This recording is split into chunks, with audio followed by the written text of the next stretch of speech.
चलिए सीधा मुद्दे पर आते हैं। एक मेंटर के रूप में मैंने मार्केट में अनगिनत लोगों को आते और जाते देखा है। हर दिन हजारों नए लोग ट्रेडिंग की इस चकाचौंध भरी दुनिया में कदम रखते हैं, लेकिन सच कहूं तो उनमें से मुट्ठी भर लोग ही टिक पाते हैं। आज के इस विश्लेषण में हम इसी बात पर फोकस करेंगे कि कैसे एक लगातार नुकसान उठाने वाला नया ट्रेडर केवल एक बहुत ही सिंपल लेकिन बेहद पावरफुल टूल का इस्तेमाल करके एक अनुशासित प्रोफेशनल बन सकता है। देखिए, ये कोई रातों रात होने वाला जादू नहीं है। अक्सर लोग बेहतरीन स्ट्रैटेजी तो सीख लेते हैं, लाखों के कोर्स कर लेते हैं, लेकिन फिर भी नुकसान उठाते हैं। ऐसा क्यों? क्योंकि असली बदलाव चार्ट्स पर नहीं, हमारे दिमाग के अंदर होना चाहिए।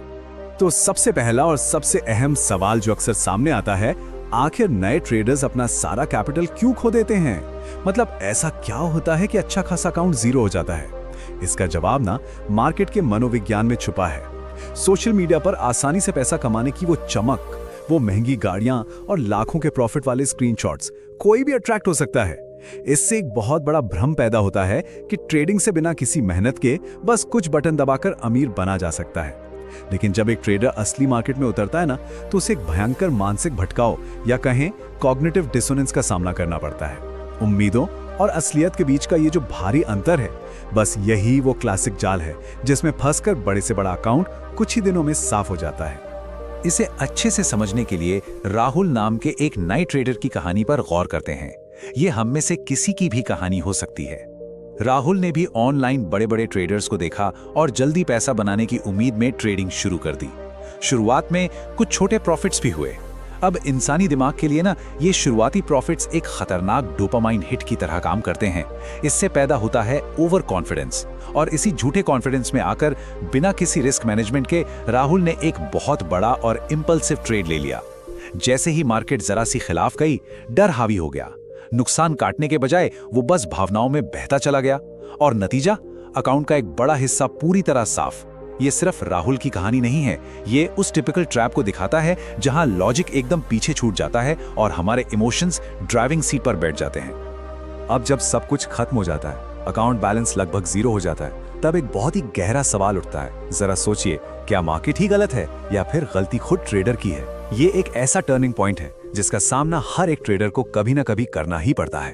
अक्सर शुरुआत में हम क्या करते हैं, हम अपना सारा दोष खराब किस्मत, मार्केट ऑपरेटर्स या किसी न्यूज पर डाल देते हैं। अरे ऑपरेटर ने मेरा स्टॉप लॉस खा लिया।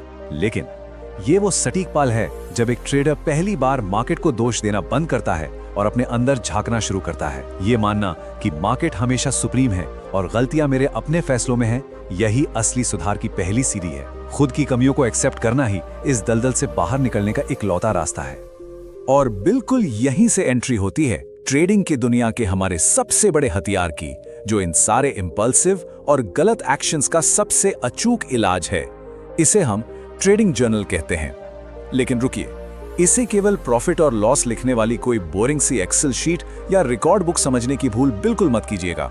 ये सेल्फ एनालिसिस और इमोशनल मास्टरी का अल्टीमेट मेंटोर है।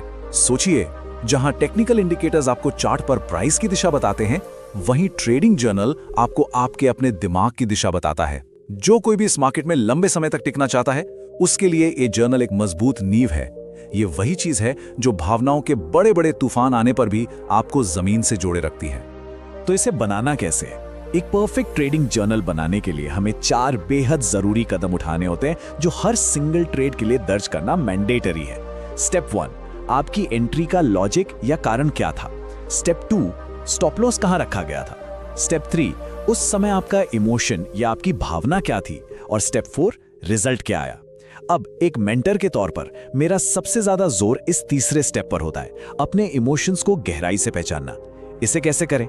देखिए, सिर्फ गुस्सा या डर लिख देना काफी नहीं है। आपको लिखना होगा कि मैंने ये ट्रेड तय समय से पहले ले लिया क्योंकि मुझे लगा मैं मौका गंवा दूंगा, यानी मुझ पर फोमो हावी था। भावनाओं का ये डीप एक्सरे ही वो चीज है जो हमारी ट्रेडिंग की छिपी हुई बीमारियों को जड़ से बाहर निकालता है। जब हम ये एनालिसिस करते हैं ना, तो 2 बिल्कुल अलग अलग मानसिकताओं के बीच का फर्क एकदम शीशे की तरह साफ हो जाता है।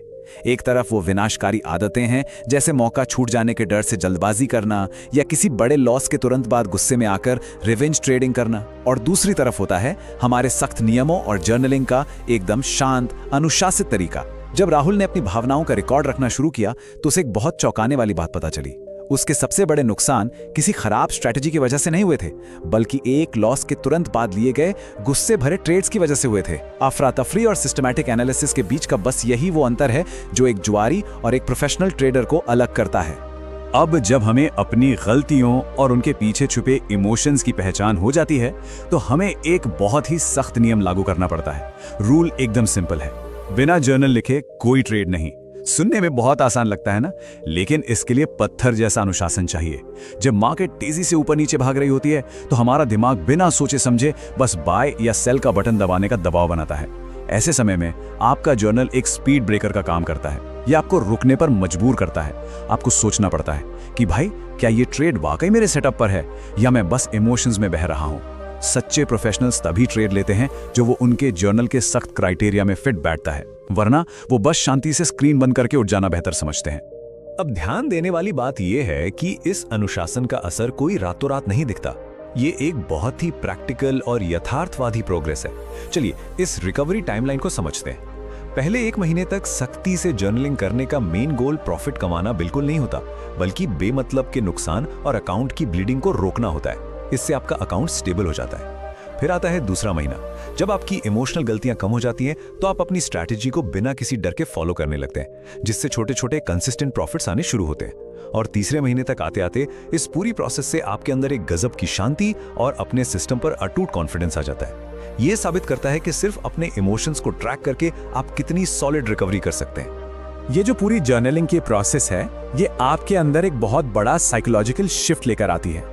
हमारी पुरानी मानसिकता क्या होती है? हम हमेशा बाहरी कारणों को ढूंढते हैं, ये मानकर कि पूरी मार्केट हमारे खिलाफ कोई साजिश रच रही है। लेकिन जो नई मानसिकता है, वो पूरी तरह से इंटरनल अकाउंटेबिलिटी और खुद में लगातार सुधार लाने की होती है। एक ट्रेडिंग जर्नल उन तमाम बाहरी बहानों की छुट्टी कर देता है। वो आपको सिखाता है कि मार्केट तो बस एक आईना है जो सिर्फ आपकी अपनी आदतों को रिफ्लेक्ट कर रहा है। इसी एक बदलाव ने राहुल जैसे स्ट्रगल करने वाले ट्रेडर को मार्केट का शिकार बनने से बचाया और उसे मार्केट का एक सीरियस और अनुशासित स्टूडेंट बना दिया। तो सबसे जरूरी बात क्या है? ट्रेडिंग में सफलता का सीक्रेट किसी एक जादुई इंडिकेटर या होली ग्रेल स्ट्रैटेजी को खोज लेने में बिल्कुल नहीं है। इस बात को बहुत गहराई से समझना होगा कि असली सफलता लगातार कंसिस्टेंसी और सेल्फ एनालिसिस से ही आती है। दुनिया का बेहतरीन से बेहतरीन सेटअप भी इन मजबूत आदतों की जगह कभी नहीं ले सकता।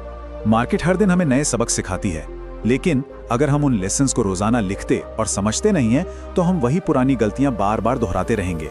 देखिए, डिसिप्लिन कोई बटन नहीं है जिसे एक बार ऑन कर दिया और काम हो गया। ये तो जिम में बनने वाली एक ऐसी मांसपेशी है जिसे आपको जर्नलिंग के जरिए रोजाना मजबूत करना पड़ता है। तो अंत में हम सभी को खुद से एक बहुत ही महत्वपूर्ण और गहरा सवाल पूछना चाहिए और इस पर पूरी ईमानदारी से विचार करना चाहिए। क्या आज हमने जो भी ट्रेड्स लिए वो वास्तव में हमारे तय नियमों का पालन कर रहे थे, या वे सिर्फ हमारे अंदर छिपी भावनाओं, डल या लालच को शांत कर रहे थे? इस एक सवाल का ईमानदारी से दिया गया जवाब ही आपकी सफलता और विफलता के बीच की लकीर खींचता है। यह एकदम साफ है कि step by step self analysis कोई ऑप्शन नहीं है, बल्कि इस गेम में टिके रहने की सबसे बड़ी शर्त है।